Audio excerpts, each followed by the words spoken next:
The News Alerts, Podcast Media. Today, live April 4th, 2021. Here is the headline of the most recent news on the international scene. Taxing top 1% isn't stealing, it's righting a half-century wrong. Wealth begets power. Power and political influence, in turn, beget more wealth. This simple, age-old dynamic lies at the root of America's decades-long decline. Yes, social media platforms and hyper-partisan news outlets are fueling the extreme polarization that is stress-testing America's democratic guardrails like never before. But deep political divisions were simmering and intensifying long before the dawn of Facebook, Twitter, Fox News, and MSNBC. The meteoric rise of Trumpism, the January 6th insurrection, last summer's mass racial protests and Antifa riots in Portland, Oregon, are all symptoms of a far more insidious sickness afflicting America.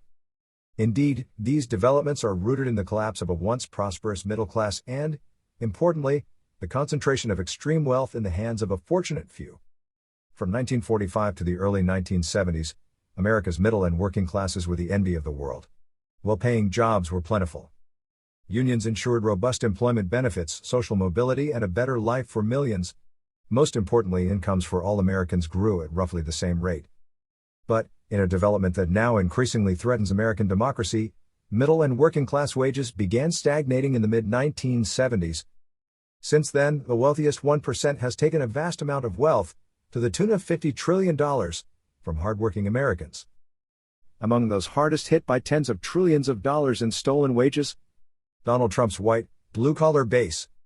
After their livelihoods, families, and communities crumbled over the course of 4 decades, white, working-class Americans are killing themselves with opioids and alcohol at a staggering rate. Trump tapped into the despair and anger of this American carnage with remarkable success. But instead of directing his most fervent supporters' rage at the CEOs and business executives who systematically slashed worker pay, cut benefits, and shipped jobs overseas, Trump scapegoated immigrants and globalist Democrats. Republicans, not Democrats, bear most of the blame for outsourcing millions of American jobs. The rise of Trumpism was not preordained. Had incomes grown equitably since the mid-1970s, Trump would not have had a vast pool of poor, sick, and angry citizens to rile up and exploit for political and monetary gain. Unsurprisingly, nearly 60% of those arrested following the January 6th insurrection were in some form of financial distress. At the same time, an extraordinarily vocal, uncompromising, and illiberal minority of the American left would not have emerged had Republicans refrained from preying on America's gutted middle and working classes in the pursuit of political power. Indeed, a left-wing backlash to the surge in deadly right-wing extremism and authoritarianism was inevitable, especially so after Republicans eagerly embraced the extreme politicization of guns in 1977, religion in 1979, and now, thanks in part to Trump, white racial identity. Moreover, the vast majority of those arrested in the violence after the death of George Floyd were not ideologically motivated extremists. Instead, criminal opportunists were behind most of the looting and rioting. So, if the wealthiest 1% had not taken an estimated $2.5 trillion in wages from middle and working class Americans each year for 45 years running, it is entirely plausible that last summer's mass demonstrations would have been 100% versus 93% peaceful. Alternatively, had incomes risen equitably, causing George Floyd to earn tens of thousands more each year, he may not have interacted with a police officer on that fateful May 2020 day. This, naturally, would have left several dozen left-wing extremists in Portland, Oregon, with nothing to violently protest. But how did we get here? Economist Milton Friedman published the Economic Manifesto heard round the world in September 1970. In his essay, Friedman argued that businesses have no obligation to their workers or society as a whole. Instead, Friedman wrote corporations should focus solely on the maximization of profit. Not long after the New York Times published Friedman's groundbreaking op-ed, middle and working class wages began stagnating. But as wage growth dwindled, employment benefits disappeared, and unions increasingly lost influence in the Friedman-esque race to maximize shareholder profits, wealth began accumulating among a small sliver of citizens. Some at the top of the income distribution spent the sudden, Friedman-induced windfalls of the 1970s on expensive cars, new homes, and luxury goods. But others sought to put their newfound wealth to work by influencing politics and policy to amass ever more wealth. And thus began the rise of free market think tanks. The Heritage Foundation, for example, was founded in 1973. The Cato Institute followed in 1977. Many Republicans eagerly played along, Moving from a pre-Friedman platform of championing a robust minimum wage, labor unions, Social Security, and strong unemployment insurance benefits to fiercely opposing them, all in the span of a few years. Ronald Reagan, influenced by Friedman and radical free market policy prescriptions, ushered in extreme tax policies that supercharged the concentration of wealth among the top 1%. More free market think tanks emerged shortly thereafter, including the Heartland Institute and the Competitive Enterprise Institute, both founded in 1984, followed by the Committee for a Constructive Tomorrow a year later. Unsurprisingly, all of these institutions staked out aggressive policy positions that perpetuate the concentration of extreme wealth by opposing virtually all forms of government intervention in the economy. Indeed, fierce opposition to minimum wage increases, rabidly anti-union stances, and climate change denial are among these think tanks' greatest hits. Enormous sums also went into lobbying politicians who in turn eagerly pushed policies that made the fantastically wealthy even richer. 45 years later, the devastating consequences of this mass upward redistribution of wealth are brutally obvious. Importantly, America's experiment in extreme free market economics was not the product of external pressures. It was the result of deliberate policy choices that can, and must, be reversed.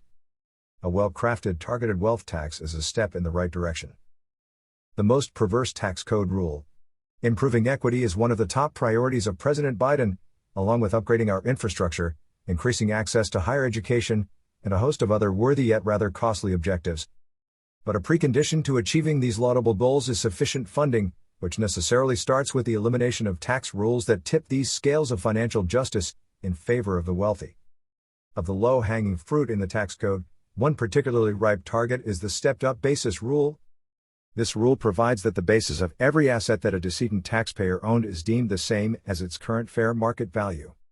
If a person purchased a stock for $100 a share and died when the share price was $1,000 a share, the latter dollar figure is the new tax basis of such share. Such determinations are critical. Upon the sale or trade of assets, basis is the starting point for measuring these gains and losses. If the recipient of the stock above sells it for $1,100, the realized gain would be $100 rather than $1,000, and the recipient would pay taxes on the significantly lower gain. Because most investment assets appreciate over time, the stepped-up basis rule deprives the Treasury of a significant amount of tax revenue. The most recent estimate puts the cost of the stepped-up basis rule at $500 billion over 10 years. The origins of this rule are somewhat mysterious. It appeared first in 1918 Treasury rules. A few years later, Congress folded it into the tax code. But retention of this rule has been very easy to justify.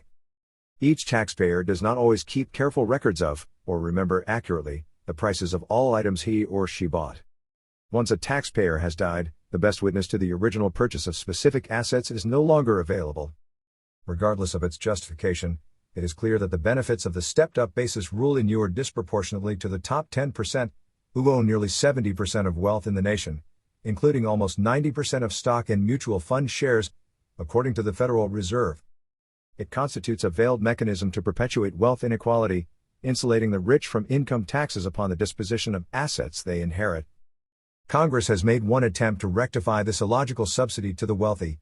In 1976, it replaced the stepped-up basis rule with a carryover basis rule, under which inherited assets would have the same tax basis that the decedent had. The financial industry mounted a lobbying effort and claimed, among other things, that it would be too hard to determine the tax basis of coin and stamp collections, which make up trivial portions of transferred wealth. The industry prevailed, so Congress suspended the carryover tax basis rule in 1978 and repealed it in 1980. Much has changed in the 4 decades since that legislative foray. Digital records and databases have made accounting of assets much easier now, greatly facilitating proper tax basis identification. Furthermore, brokerage and investment firms have been mandated to track the tax basis of all the marketable securities held by their clients since 2011. Congress can use this information and replace the stepped-up basis rule with a carryover basis rule. This would neither solve the growing deficit crisis nor eradicate the widening inequity gulf. But it would be a step in the right direction toward a welcome source of funding for infrastructure projects and access to higher education, establish a balanced tax system, and eliminate one of the most perverse tax code rules.